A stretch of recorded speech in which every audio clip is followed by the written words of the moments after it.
You are listening to the Lawyer Stories podcast with host Benny Gold. Lawyer Stories was founded in July 2017 on Instagram and is an expanding global network of lawyers and law students sharing their personal journeys to the noble profession of the practice of law. Join us on this podcast as we dig deeper into these stories and hear from lawyers and law students from around the world in all areas of the legal profession. Here at Lawyer Stories, we believe that every lawyer has a story. What's yours? What's up, everyone? Welcome back. Episode 2 of the Lawyer Stories podcast. Thank you for joining us. We had a great time on the last podcast with my sister, Liz Gold from Rhino Girl Media. Today, very excited to have with us attorney Jordan Jones out of Detroit, Michigan. He's originally from Windsor, Canada, and he does personal injury law, and he is an entrepreneur. Welcome, Jordan. Hey, thank you so much for having me, Benny. I really appreciate it. Hey, you're welcome. It's good to have you here. Let me tell you a little something about Jordan Jones. I launched Lawyer Stories July 8th, 2017 with somebody that I knew. I asked him if he'd write little stories, see what would come of it. And then I started hashtagging and I started meeting people through the Lawyer Stories and lawyer community on Instagram. 10 days later, after connecting with Jordan, we had his story up. He was one of the first people to submit a story that I didn't know. And I believe his first story, Jordan, I think it was like July 17th or July 18th. Sounds about right. 2017. You wrote a little bit about like boxing, and that's sort of something that you do on the side. I don't know if you're still doing that or not, but that was a pretty cool story. Yeah. If everybody wants to check that out. So I thank you for that, for all your support with Lawyer Stories. It's been, some of the emails you've sent me, you just have an amazing business acumen and just, you put a lot of value in that. I put a lot of value in your email. So thank you very much. And thanks for being here. We appreciate it. Oh, yeah, absolutely. Thanks for having me. And I'm always happy to contribute, man. I think it's just such a great project. I love Lawyer Stories. I love the community you've built. And I'm always happy to help out and work with you in any way.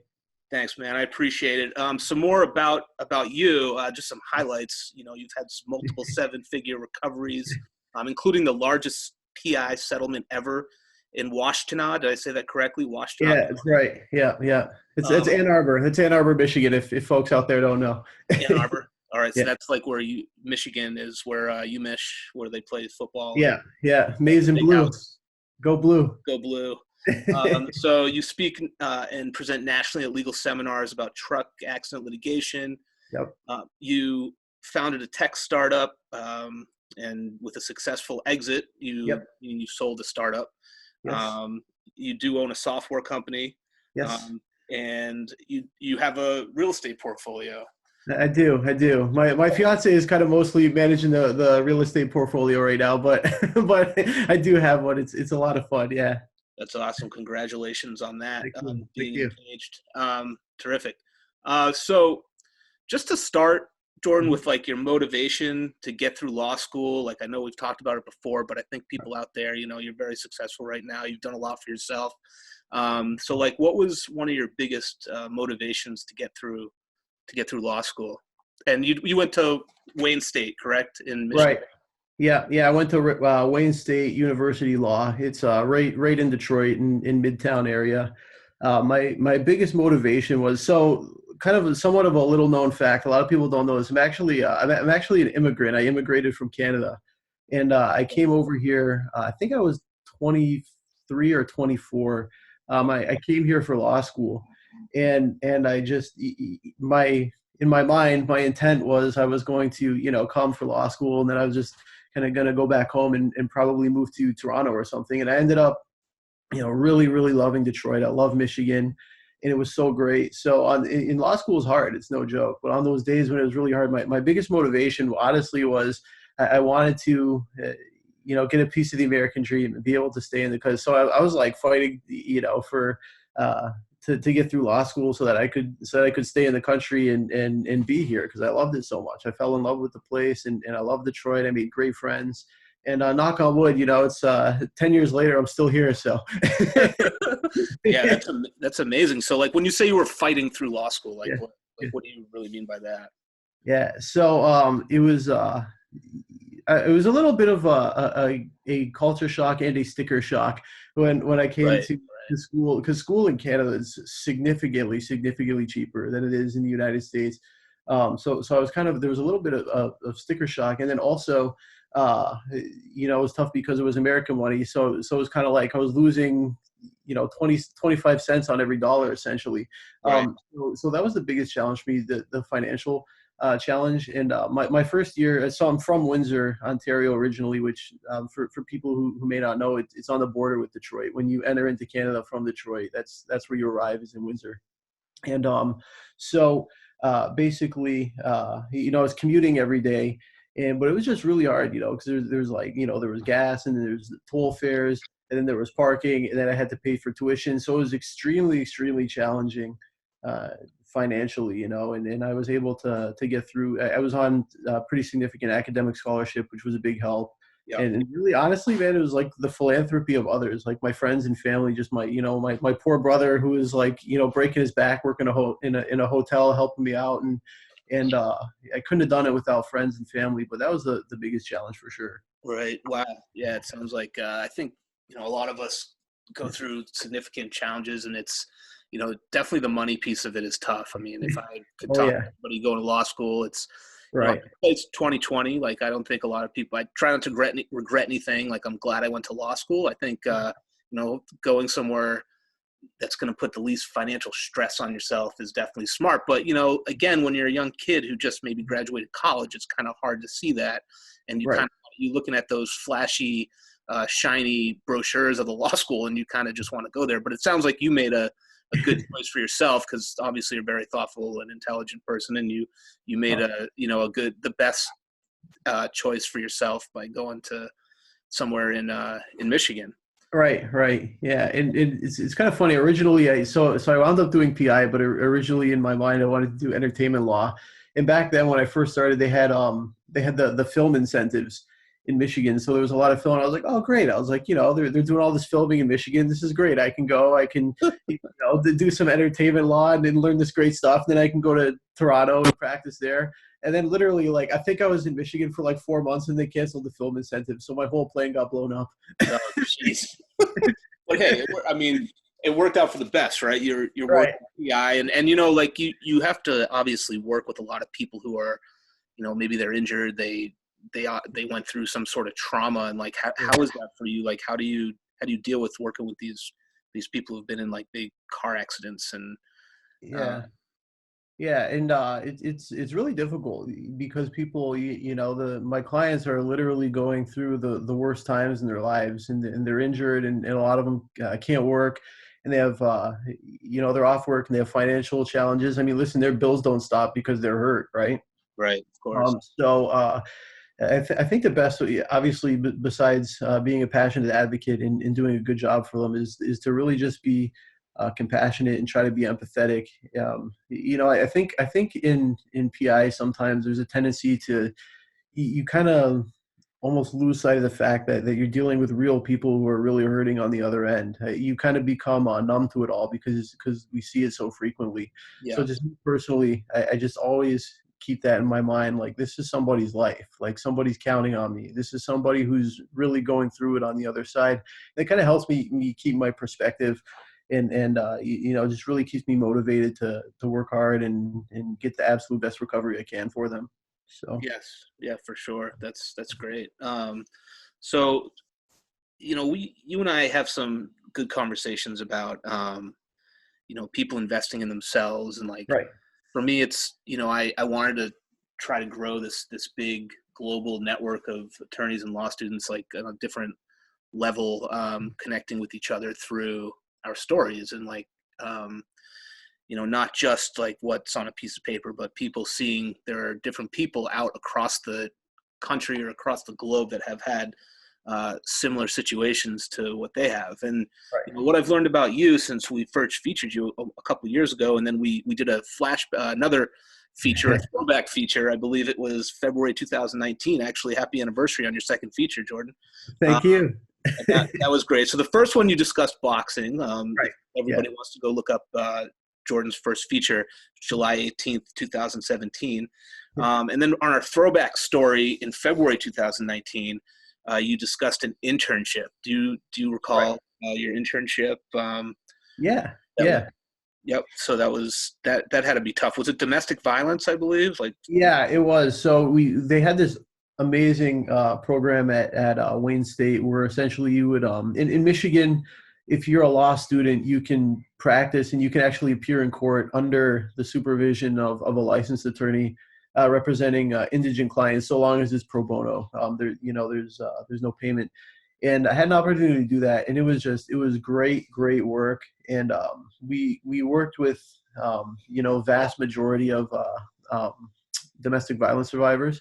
Then we also did a little bit of elder law as well for elderly clients and elderly indigent clients. But that was tough work. That was really hard work because it was just you just see people that had just been through so much, and there was kids involved sometimes, and it was hard. It was very, very draining, but it was also incredibly rewarding. Like that is.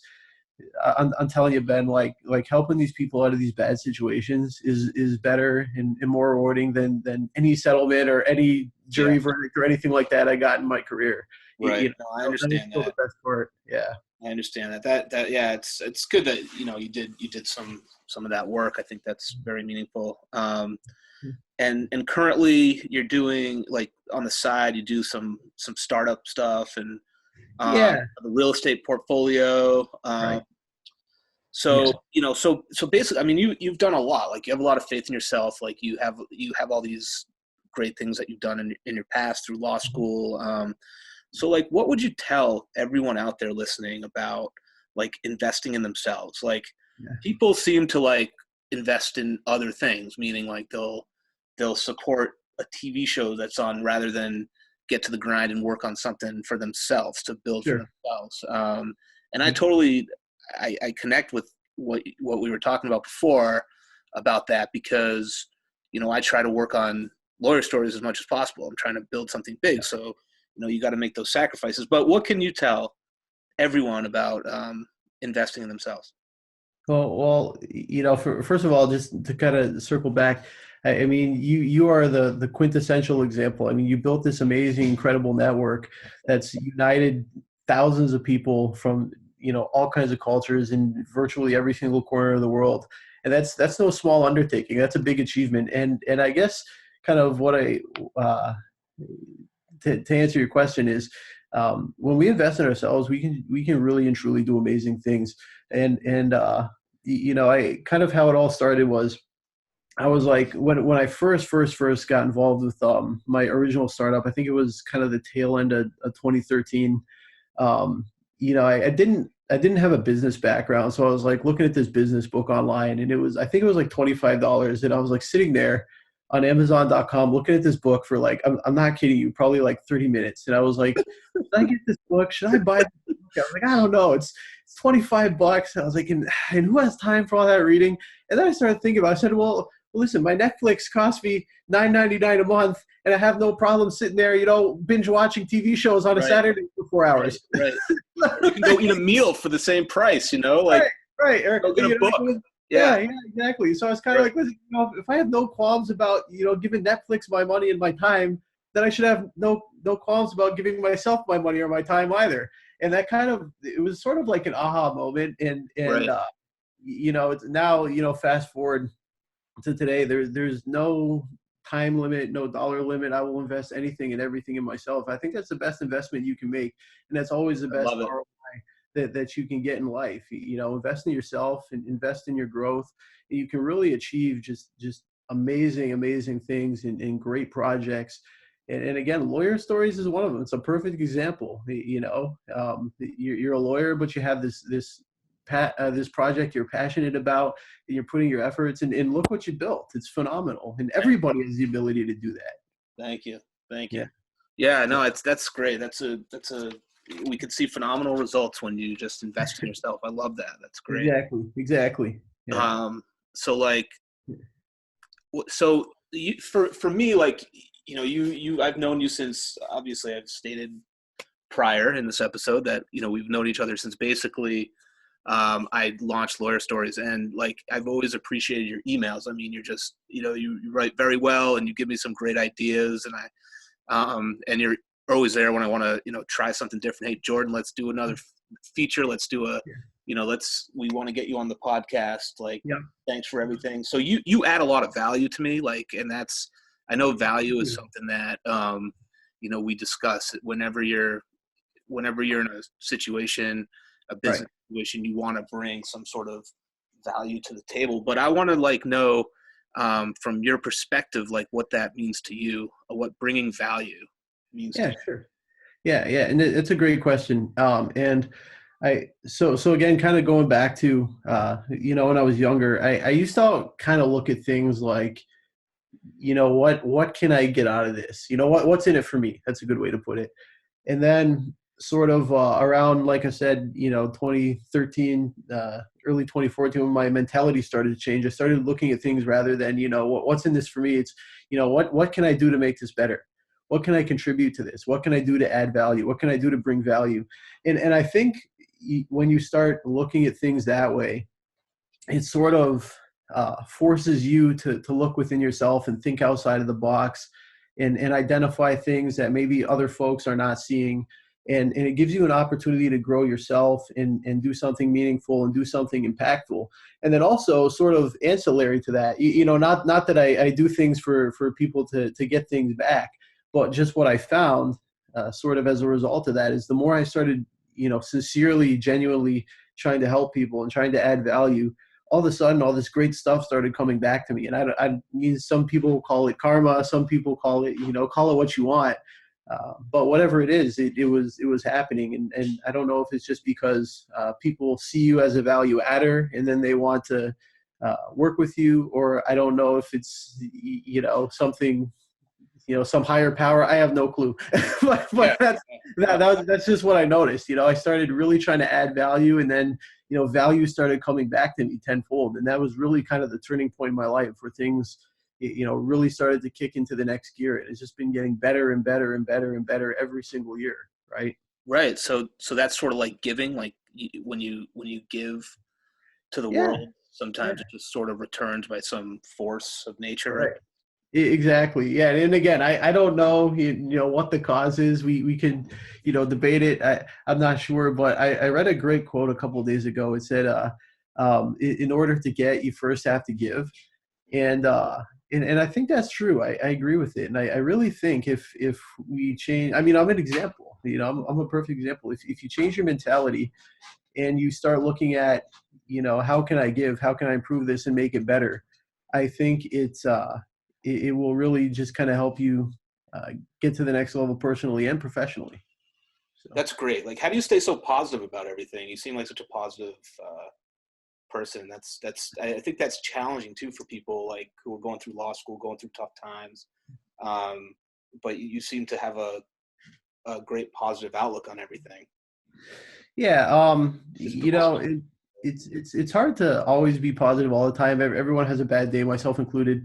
But I mean, I think also I just kind of have a lot to be thankful for in my life. I have a phenomenal fiance who I love to death. I have a great career. I've had successful businesses. I have amazing friends. So I think I just look at what I have to be thankful for. And when you look at that, it's hard not to be positive. I mean, there's people out there in the world that are that are really hurting and in horrible situations. I mean, listen, if your biggest problem in life is you got to get your car in for an oil change and you're fighting to get a $5,000 raise at work to go from 120 to 125, those are pretty good problems to have. You have to keep the perspective, right? So, yep, very good. Yeah. So what? Yeah. So so what would you say? Like, we have a few minutes left. Like, you have a lot of, I like all the stuff that you're doing. But what do you have a main passion? Like, could you say that something is like your true passion, whether it be law or real estate? That's a great question. I kind of really have two. I really, really enjoy litigating and doing, especially I do mostly commercial truck accidents. I really enjoy it. and I get a lot of pleasure and satisfaction out of helping folks. And it's also intellectually challenging work as well. And I think I'm always going to do that, no matter what's going on in my life. I'm always going to litigate in one form or another in some capacity. And then the other thing that I'm super passionate about is I don't know why, for some reason I love real estate. Yeah. Yeah, I love looking at houses, and I love buying houses, and I love in my mind like kind of designing and being like, okay, this will be great if we, pop out this countertop and change this out. I'm like me and my fiance, we're kind of like we're I don't know if you ever seen the show Flip or Flop. Oh yeah, no, I've seen some of those type of shows, sure. Yeah, we're like that, just on a much smaller scale, and but those are kind of like my two things I'm passionate about. So. That's awesome. So, Jordan Jones, wrapping up. So if you want to follow Jordan on Instagram, it's at jjones.esq. Do you have any other items you'd like to share about getting in touch with you, or? No, I mean, you can always, you can get in touch with me on my firm website. I work at a firm's Michigan Auto Law. The website is Michigan Auto, AUTO, law, LAW.com. You can always get in touch with me there. Message me on Instagram is probably the best way to get a hold of me, because otherwise I just have a Twitter that I've literally never tweeted on before. So Instagram works for me, getting a hold of me. Right. That's awesome. Is there anything else that you want to add today to our episode 2 of the Lawyer Stories podcast? No, the only thing I want to add is just just what a great platform Lawyer Stories is, and what a great job you've done building. I've been there basically since the beginning. I kind of got involved at day 10. Yep, day 10, right? Yeah. I was following Lawyer Stories before it was cool. Well, I guess it was always cool before it was popular. But no, I just want to say I'm super super proud of you and the community you've built. And all the folks that I've read so many great stories about, just a really special thing that you build here, and a really special thing to be a part of. So thank you. Yeah, no, I appreciate it. I really appreciate all the value you've brought to us, and actually, I appreciate being your friendship, and hopefully, one of these days we'll get up in Boston or whatnot. Yes. I know you got a lot coming up with the wedding and stuff, but we're definitely gonna go to Boston and hang out. But thanks for being part of episode 2. I hope there's plenty more episodes to come. Mm-hmm. We got a lot of people who want to be on this show, and I'm going to keep posting on Instagram, Facebook. We started the YouTube page where we're putting on some of these podcasts. I got the website, www.thelawyerstories.com. I'm slowly but surely getting a blog going there. Jordan, of course, contributed to that, one of the first people, and we appreciate that too. So that will wrap up episode 2 of the Lawyer Stories podcast. And thank you all for tuning in. And wherever you are in the world today, enjoy yourselves. Cheers.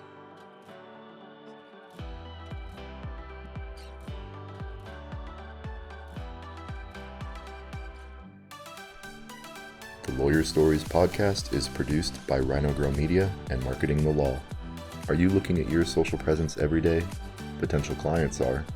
Learn how to magnetize your brand with the help of Marketing the Law. Find us on Instagram at Marketing the Law to learn more.